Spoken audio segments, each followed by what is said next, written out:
एक आदमी ने एक बहुत ही खूबसूरत लड़की से शादी की।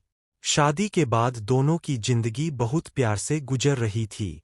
वह उसे बहुत चाहता था और उसकी खूबसूरती की हमेशा तारीफ किया करता था। लेकिन कुछ महीनों के बाद लड़की चर्मरोग, स्किन डिजीज से ग्रसित हो गई और धीरे धीरे उसकी खूबसूरती जाने लगी।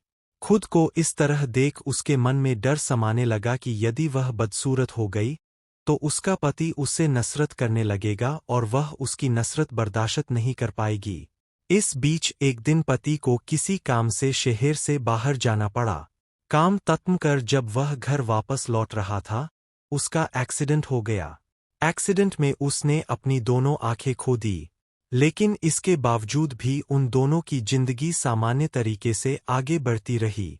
समय गुजरता रहा और अपने चर्मरोग के कारण लड़की ने अपनी खूबसूरती पूरी तरह गंवा दी।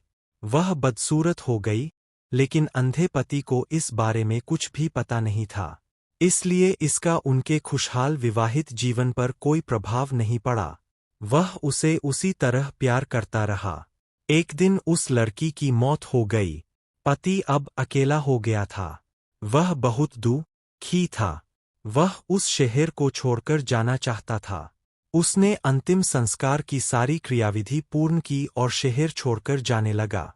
तभी एक आदमी ने पीछे से उसे पुकारा और पास आकर कहा, अब तुम बिना सहारे के अकेले कैसे चल पाओगे? इतने साल तो तुम्हारी पत्नी तुम्हारी मदद किया करती थी। पति ने जवाब दिया, दोस्त, मैं अंधा नहीं हूं। मैं बस अंधा होने का नाटक कर रहा था। क्योंकि यदि मेरी पत्नी को पता चल जाता कि मैं उसकी बदसूरती देख सकता हूं, तो यह उसे उसके रोग से ज्यादा दर्द देता। इसलिए मैंने इतने साल अंधे होने का दिखावा किया। वह बहुत अच्छी पत्नी थी। मैं बस उसे खुश रखना चाहता था।